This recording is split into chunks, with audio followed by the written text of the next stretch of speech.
Okay, so with me today I have Heather Winn, freelance sound supervisor and grams operator, Katrin Blake, we've all sat in order, that's good, freelance vision engineer and vision supervisor, and Deepali Mistry, freelance sound engineer. And we're going to talk about how all of you gained the experience necessary to stay in regular employment up here, or not, and if now it's helping you to build a successful career in broadcasting overall. You know, we'll touch on sports broadcasting as well, of course. So first of all, how did all of you build up your CVs over the course of your careers? You know, what have been your own experiences of the Manchester CV? Let's start with Katrin. Yeah, well, I came over from Germany in 2006, and I'm a northerner by choice. So there was a discussion, should we settle in London or not? But we chose the north. And I had been freelance already in Germany for almost 10 years when I came over in 2006. So I'd worked on OBs, sport OBs, that was where I started off with. I worked in studios, on regular studio shows, entertainment, music, all that. But football, when I came, I just got, I'd just been working on the Football World Cup in Germany 2006. I'd worked on the Olympics, and then football was like the common ground. So football in Germany in the Bundesliga has not done much differently to football over here in the Premier League. And then I knew of Manchester United. I was like, oh yeah, I could work there, that's close by. But I didn't know of Bolton and Blackburn and Burnley and all the other places you could go. So there's actually quite a few football grounds up north. So once I found the connection, I sort of worked on a lot of these places up here, but I do like to diversify. I don't always like to work just in the same place. So work close by is nice, but I also like to travel. So I still work internationally. I still work, on big events, which I think is a nice balance to be away and to be at home sometimes. Obviously, when MediaCity opened, I was keen to work here. So I remember phoning up a fellow freelance engineer saying, how do I get into this? And then, again, I found a way in, and then once you got a foot in the door, you work on different programs. So I could finally work on studio shows again, like I used to over in Germany, in Cologne. So, I worked on Match of the Day, when it was augmented reality, now it's virtual reality. So, I've seen all that develop. I worked on Blue Peter on a regular basis, which was a really lucky way to get in. So I liked, as a freelancer, I like to work on lots of different areas because it keeps you agile in what you do and on the case. Kind of keeps it interesting. Cool. Okay. And Heather, what about you? The other Heather. Yeah. We don't often get many of us in the same room. So I started off at Granada working, doing work experience for a prolonged period of time. Well, it felt like a long period of time, for 8 months. Having left uni in 2007, started there in 2008, and just waited until somebody went off sick, and all of a sudden it was like, well, she's already here, so might as well use her. So started off in entertainment, did quite a lot at Granada until it closed, and during the crossover of a lot of shows from Granada into .10. Been part of the .10 freelance community since it opened, and similarly with BBC Sport over in Key House since 2012, doing the 2012 Olympics remotely to London. I mean, it was such an exciting time, and I'm still really proud to have started off in sport within the BBC team around that time. And since then have done training with ITV to learn how to supervise, not just mix, but supervise a team and develop in that way. And during the course of that, learn how to train people to do varying levels within the department. And since 2020, been focusing more on daytime and sports mixing, assisting. But with Sky and BBC, so working across different broadcasters within the sport genre and entertainment. So cool, busy. Yeah, it feels like it. Deepali, what about you? So I'm a northerner by birth, but a bit of a nomad in the career because I am nationwide when it comes to jobs. So I started off in timeline television down in London. I got the opportunity from a internship that I took at the Commonwealth Games, where actually I have the person that hired me, or helped hire me, in this very room, who started off my career in the first place. So that introduced me to the TV world. I then moved on to Timeline, worked for them, went on endless OBs, sports broadcasting, did a bit of live music with them as well, all for the broadcasting purpose. And then as of last year, I went freelance. So still trying to navigate that pool, taking on advice, just like Debbie kind of explained. You just fall into stuff, try to build the confidence. I found my mentors, and I'm now just taking all those opportunities that they give me. Great, cool. And then how's the Manchester live and studio kind of freelance work situation changed over the last 10 years? Because I understand it's been slightly up and downy. Who wants to go? Yeah, I mean, I think 10 years ago, it felt like there was a lot more variety. Right. I don't know whether it's a post-COVID hit or what we can put it down to, but in the few years from, as I said, from 2022 really, the amount of production in general feels like it's took a bit of a slump. Not just for women in the workplace, everybody has been on not having quite as many productions being made. So in this area. No, I wouldn't even say in this area. I'd say countrywide. There's been quite a retraction from productions even starting along the path of making it to studio. I feel like it's on its way up again. There's slightly more being talked about. There's slightly more being recommissioned from what it feels like. People might be able to tell me otherwise, but it does feel like it's in an incline. I think some of the things that we struggle with in Manchester in particular is, say, a large production will come in and it'll come with it their own sound supervisor who brings their own crew from wherever in the country. So that sometimes puts us out of place a little bit because we might not be part of that particular supervisor's pool or that, have a link with that production company.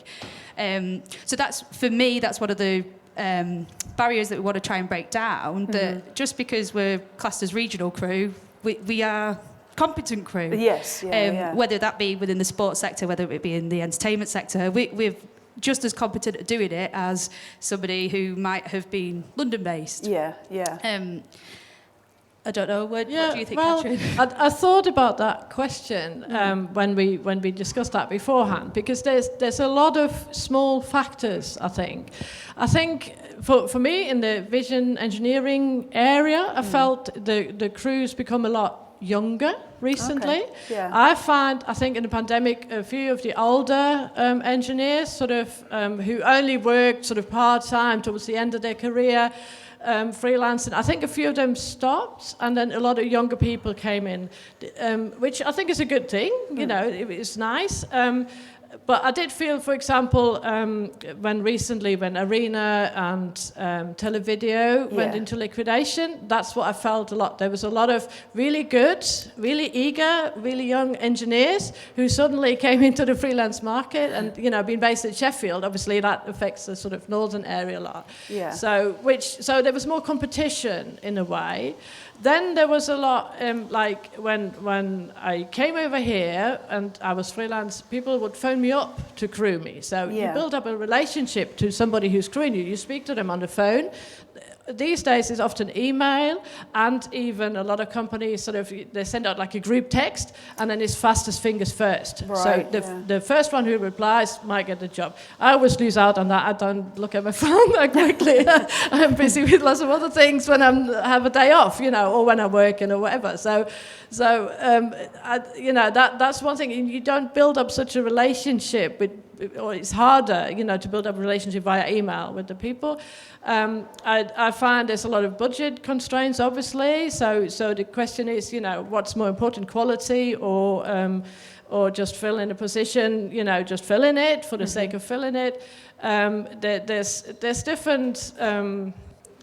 that's those things that kind of sort of changed overall, I find. I still get enough work. I think there's enough here. Yeah. The thing I do find different is sort of remote production. Obviously, there's a lot of hubs springing up mainly in London. I have worked from up here for the Qatar World Cup and sitting in an outside broadcast truck, remotely controlling the cameras for the ITV and the BBC studio in Qatar. But there isn't much here for remote working. I know there's for EVS, there's a hub in Wilmslow, but a lot of it seems to be more gravitating towards the London area. So I think if that progresses, there will be more opportunities down there rather than up here, unless something up here comes up, which would be nice. Okay. But I do think in terms of sport in particular, Manchester were very central for football and for rugby. You know, the M62 corridor is absolutely brilliant for us. I personally, generally work within a 2-hour perimeter of Manchester, or that's what I try to do, mostly for my own sanity and family life. And, I don't want to be going from Newcastle to Essex. I want to be able to sleep in my own bed and see my family. So I've put that in myself. Yeah. But we are able to do that in Manchester, which if I lived in Sheffield might not be quite as easy to do, because we've got Liverpool one way, Sheffield the other, and Birmingham, and up to Preston, Carlisle. There's plenty going on in the OB world, I would say, within the Manchester circuit. So hopefully we can get you a little bit busier, Dee. But there's quite a lot going on. It's just finding the in with whoever is facilitating on that particular event or day, if you like. How do you find it, Deepali, for, what is work like up here for you at the moment? So I've only been freelance for a year, so I'm still very much open-minded, and I know that my experience is still very small in terms of experiencing Manchester as a whole. I have received it as very, very friendly, and like we were saying about people wanting to mentor the next generation or give those opportunities, I am finding those. The people on this panel are actually friends of mine now. We've had WhatsApp groups of being a community and helping each other in what ways we can. And I've been brought in for like shadow days. I've been brought in for experiences. So the help is there. So I'm actually finding a good in to Manchester community and the Manchester CV side of things. Cool. I'm just now waiting my turn in a sense of when that opening comes in, when can I actually get that paid opportunity as opposed to a shadow opportunity. And so I'm finding it's very welcoming. It's definitely there, and it's a strong community. It's a community that prides itself that it is northern, and I can feel that, and I can see that, and I can see a potential of me getting a future of work here. I'm waiting my turn. The carrot has been dangled. And for you two, what genre is your mainstay at the moment? Is it sport? Is it game show type stuff? Or I mean, we could probably answer for each other, because we seem to see each other on every day of our working lives at the minute. But I'd say at the moment, daytime and sport are the two where we're actively regular employees, if you like. Yeah, it's the same for me. Like I said in the beginning, I like the balance. I wouldn't want to pigeonhole myself too much. So I work studio, I work daytime, I work show. I'm quite as a vision engineer, vision supervisor, I'm quite interested in show productions, music, LE. That's a passion, but it's harder to get into. And sport OBs, and large scale events like the Olympics. Okay. And I think there's a lot of differences and similarities within studio television and outside broadcast, where studio maybe has got more of a customer service element to it, and OB it's kind of get it in. You have to be technically able to firefight on site at that time and get it in, and it's I like working between the two, because it means that I get my fix of being shiny and hello and welcome, and I get to do the customer service side of it, as well as upskill and regularly keep on the kit and understand what is going on and what new kit is emerging and what we're expecting from it, because we do a lot of remote studio stuff, working either at that end or at this end. And it's being able to sit in a seat here and be able to know, actually, those people out in Paris who are doing a football match for us to transmit from here, I know that that's going to take them 15 minutes to get from the OB compound up to commentary, and being aware of actually what facilities are at the other end. I find that's really important, to be able to manage what is going on at the far end without actually being there. It's quite a difficult thing to do. Yeah. I mean, what about you, Deepali? What sort of like, because you're working across lots of different bits and bobs. Tell us about that. Yeah, so started off with Timeline and very much into OBs, sports broadcasting. So inevitably, when I went freelance, that's where I was. That's where my contacts were. So I did the Olympics last year, the Paralympics, did the Euros, football endlessly because it's the bread and butter of our industry. Did a lot of the rugby and stuff like that. So I've definitely honed in on kind of TV, especially sports broadcasting. But then I kind of did stuff like Glastonbury, so I got a different taste of broadcasting, seeing it from a music end, seeing presentation, on that end of things. And then just to keep myself afloat, like I've moved back, I used to live in London, moved to Birmingham for a bit. Now I've moved back home to Bradford because I can't afford anything being freelance at the moment.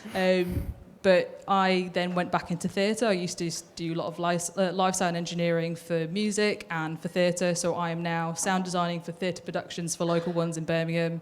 Literally just come off a job, and I've got another one coming up in summer. I'm also working for the music industry. So a contact of mine is actually in Manchester. They're one of the biggest kind of music companies in the country at the moment. Had friends of that since I was in uni. Kind of weaseled my way back in. I did some warehouse work. I just did grunt work for them basically, and now I've been rewarded for it this year, where I'll hopefully be on their season, so touring around UK festivals and stuff like that. So completely away from TV, but still kind of live pressure. Live pressure, still being a sound engineer, which is inevitably what I trained up to be. Fab, yeah. And if you wanted to work in sports broadcasting and live in Manchester, is it possible? Could you do it? Can you do it at Deepali's level of career, and can you do it? Obviously, I think you can do it at your level. I mean, yeah, definitely. And I think, like Deepali was saying, you work it. The other work that you're doing is still in sound. When I was first starting out in freelance sound, I certainly was not working in other areas of audio. I was working in a shop. I was nursing assistant in a hospital. To be doing what you are doing is absolutely incredible after 1 year of freelancing. So I've got to, just give you that one. But there is absolutely a way of being in Manchester and living in Manchester and having a brilliant career in sports broadcasting. It's just taking every opportunity that is available. And if you get offered a day working shadowing for nothing, but it'll give you an in with a company, that is absolutely crucial. I've done jobs where I've travelled to London on a £200 train because it's been so last minute and basically earned nothing for it. But off the back of that, got offered, 6 days' work the next month. It's absolutely key that you do those things, and it might take a little bit of travelling at first, but then that's when you can start putting your own boundaries in, when you go, okay, well, it's getting a little bit much going from here to there to there to there. I'm going to not do the one that's furthest away, or that might be the one that you enjoy the most. It's also about the enjoyment of the job. Sure. But you then, once you've got the workload, then that's when you can start pulling it in and reining it in a little bit. But honestly, working as you are, I think it's brilliant. So Thank well you. done. I will also add, I think it just takes initiative and patience is kind of key. So like I went to uni in Birmingham, so naturally my network started off in Birmingham. My lecturers were like, go get jobs, go hire out our kit, just go do it. And that's what we did. So that advice I really took and I ran with it. So I started doing local gigs that was getting paid nothing, putting it all in the back of my car. So it's poking and prodding those people I had in my current network, which was Birmingham at the time. And I think if you then move to another town or a city, like I've gone back up north, you're not just going to automatically get it just like that. It's going to take time and patience to introduce yourself to these people, make the connection. I turn up to events like this, I poke and prod people and I go, hire me, I am this person, and it eventually turns into something, and that's kind of the way in. So you don't expect it so quickly, but put in the time and effort and the patience that it will repay, kind of thing. And what do you see as being like the opportunities for younger people in this region? Obviously you've got a lot of experience in it now, but what do you see? For this region in particular, it's been the people that have given me the opportunities. So it's been chatting and finding those mentors as such. So I think kind of speaking on kind of women in the industry, we still see the gap. but the opportunities are there. I mean, I'm stood here, I'm still a young engineer, we're all coming into the industry eventually, but it's finding the confidence, and I think that's, you know, we've just spoken about that, it's absolutely true, and finding those mentors to take a chance on you and give you those opportunities is great. So I've found my representation. I've now been taken under the wing of them. They've given me the opportunities to get into Manchester. And I've also seen on, like, of course, like the BBC and the rest of them, there are so many opportunities to get trained up. I'm a bit beyond that, so that's where there's a bit of a weird window where I'm no longer on the other side. I am trained enough to not go through that, but if that's a way in, that's a way in. But I've managed to find people that go, okay, you do know this stuff, let's shove you in here, see how you work. And it's just been the people. So thank you to people that are in the industry for giving opportunities to younger people, and keep doing that because it keeps us in business. Totally. And who gave you guys your opportunities? Well, I was just going to say, as a freelancer, you kind of, the important bit is to build up a reputation as such. I mean, first of all, you have to find your passion or your niche. So when I first started off, I worked on lots of different things and then found a way what I wanted to do. And then you build up a reputation. You also be loyal to the people who give you work, and then hopefully in return they're loyal to you. So for me, out of one job comes another job. Sometimes a different job, sometimes the same job comes again, like on a weekly basis or an annual basis, or depending on the job. So you build these connections and you keep those connections. I think that's important to sort of stay in the game. You also have to sort of try and upskill, which sometimes is difficult. Like, for example, when it was really quiet during the pandemic, I studied HDR. You know, there was a webinar popped up, and then my German colleagues popped up doing something online, and I was like, oh, I can join you now. I don't have to travel to Hamburg. I can just log on. So I learned a lot, you know, during that time, and we all met there. All us freelance vision engineers suddenly logged onto the same webinar. Like, hello, let's learn something. So you have to sort of, you know, there isn't that many opportunities for learning as a freelancer. You have to take what you find, and then also as a, you know, part of the freelance career to progress is to be brave and to step outside your comfort zone. So if somebody says, you know, can you do this job? Say yes. You know, I was nervous before every big job I did, but you know, I was glad when I'd done it. So you learn and you progress by challenging yourself. You have to step outside your comfort zone a little bit. You know, nobody knows everything. You know, have a network where you can ask questions, find someone you can ring up when it doesn't work and you don't know why. You know, nobody has it all. So, but you only learn by stepping up to these roles. Sure, yeah. But I think that's really important to understand that everybody doesn't know everything, because when you first come into the industry and everybody looks like they know everything, you're going, oh, no. And so just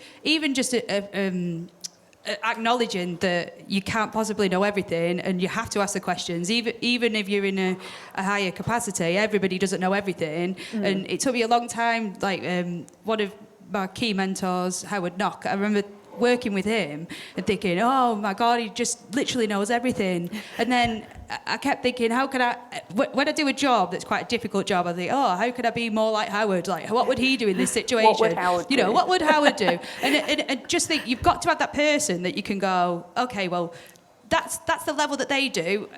How do they cope with it? And there's been times where I've been ringing him up going, right, so can you just talk me through this? Can you just, and he's going, you know exactly what you're doing. You know, have the confidence in yourself. Yeah. And now it's really nice to work on a level with him. And, you know, we kind of, I mean, I'm just talking about Howard, but there's other supervisors that are in the same position where we ring each other up and ask for each other's advice. And I'm thinking, oh, well, I'm one of you. Oh, this is great. You know, and it's just taking the encouragement that's been offered and also giving it back, and, you know, being able to, maybe there's certain people that might not work very well together, and being able to advise on different things where I might have a strength. It's just nice to be able to give back to the people that have given you the advice in the first place. Yes, absolutely. And then with everything that's happening, I mean, what would you like to see, Deepali, from people or organisations, broadcasters in the sports genre, in order to keep you in this business and not for you to accidentally get more opportunities in theatre and live music and leave us? So I think kind of the opportunities that come out when you're in university or graduating are actually really good. But the opportunity I kind of got into telly was the internship done by Sunset and Vine for the Commonwealth Games. And that was unique. Like, now that I'm in the industry, I don't think many people do stuff like that. And that brought in a pool of like 2,000 young kind of engineers, production coordinators and all that kind of stuff to come in and actually get real experience, understand, ask those questions, have a safety net to just have fun in the industry. And that's something that I don't think we get to experience anymore either, is just being able to enjoy the joys of broadcast TV. Yeah. So more opportunities like that, I really hope to see more of. That internship was so unique and it just brought us all together. But that again is very much on that kind of early education side of coming out of university or college, whatever. It would be nice to have more kind of networking events and just the ability to have a coffee with someone, because I send so many emails to, like, I don't know, production companies or TV companies, whatever, and you're trying to sell yourself, and that's absolutely how the nature of the game is. So I'm now established in the industry and trying to get that work. I think for young people, if they don't know you, it's so hard to build your representation, and it will come in time. That's something I do understand, but it's hard to be able to show your skills and showcase you when you never kind of responded to, or there's no opportunities to just grab a coffee with someone or come into the office and actually introduce yourself properly. I can see that also being a bit of a big traffic thing, of loads of people all coming in, but just opportunities for people to actually sell themselves, talk, because you might actually find that person that has that attitude and that personality that fits really well with the company. Yeah. So there's, more opportunities to be in person would be absolutely great. Great, cool. And then finally to you guys, did you just want to summarise your advice to Dee for, Dee and other young people that are in these early stages of their careers, and what they should do to get more work experience in sports broadcasting, trying to break into that next level where Dee is, like in between, little no man's land there? Yeah, a bit like what I said before, it's a mixture of things. It's be brave and take on a new challenge, because that's how you grow. Don't be afraid to ask questions if you don't know anything, or find a mentor, or the mentor find you, either way. Find training for upskilling, and just find your passion of what you want to do. So because if you're passionate about what you do, those are the jobs you like and you want to keep. So you stay loyal to the people who book you. And sometimes a bit of patience, yes, because I have quiet times as a freelancer as well, but I've been in it long enough that I know when it's quiet, somebody's going to go busy again. And while it's quiet, maybe I enjoy a bit of family time, which sometimes they don't see me much, so maybe, that's a nice thing as well. Don't panic, it'd be fine. And find your route, find what you're special, what you're good at, what your strengths are. Know your strengths and weaknesses. Everybody has strengths and weaknesses. Make yourself stand out a little bit. I mean, as we briefly touched on female engineering, I always found it a positive thing that I stand out a bit. People remember me. I mean, there's a lot of Daves and Johns in my phone, but there's no many Katrins in there, so people remember me. So take it positive. I'll be honest, I've joined a sound group and there's actually 6 Heathers. Sound queen. 6 Heathers. I know. I mean, when? Never meet them. I don't even think I've met 6 Heathers. See, they're all in audio. So Zero Deepali. So standing out as a Heather is no more, I'm afraid. Sorry. But it's a bit else to stand out. But just keep doing what you're doing and just knocking on the doors, because if it means that you end up working in theatre for a little bit, you end up working in theatre for a little bit. But if you want to work in sports broadcasting and that is your passion and that is what you want to do, it will absolutely happen one day. Because just keeping in your mind, you've got to envision it, and if you keep knocking on the correct doors and putting yourself out there, then it will happen. It's just giving yourself the time for that to happen. Cool. I'll see you.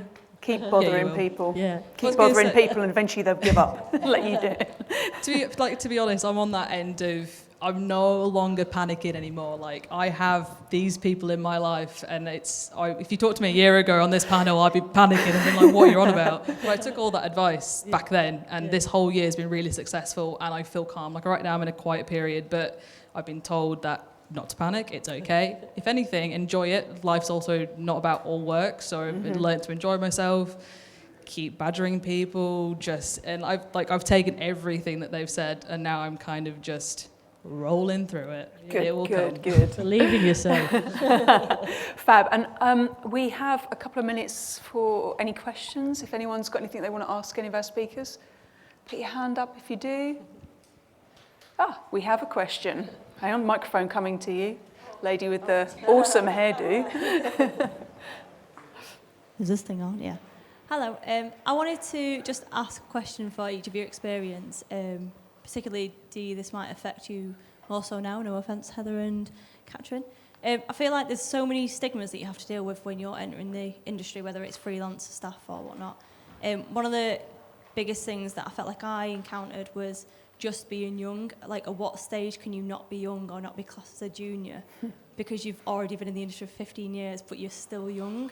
How have you approached that, especially you do now being freelance? I assume that stigma's going to catch up with you for a little while. Yeah, massively. That is, so kind of, I am the ultimate box ticker. I hate to say that, but I am. And I've been used for that kind of situation. Lucky for them, I'm a great engineer, so they get a win. But the industry being ageist is definitely a thing, and I experience it quite a lot. That's the one I experience the most, so you're correct in that. Like, me being female, being a person of colour hasn't really stopped me yet, but being mid-20s has just been a bit of a killer at times. I don't get considered for roles because I'm inexperienced or too young.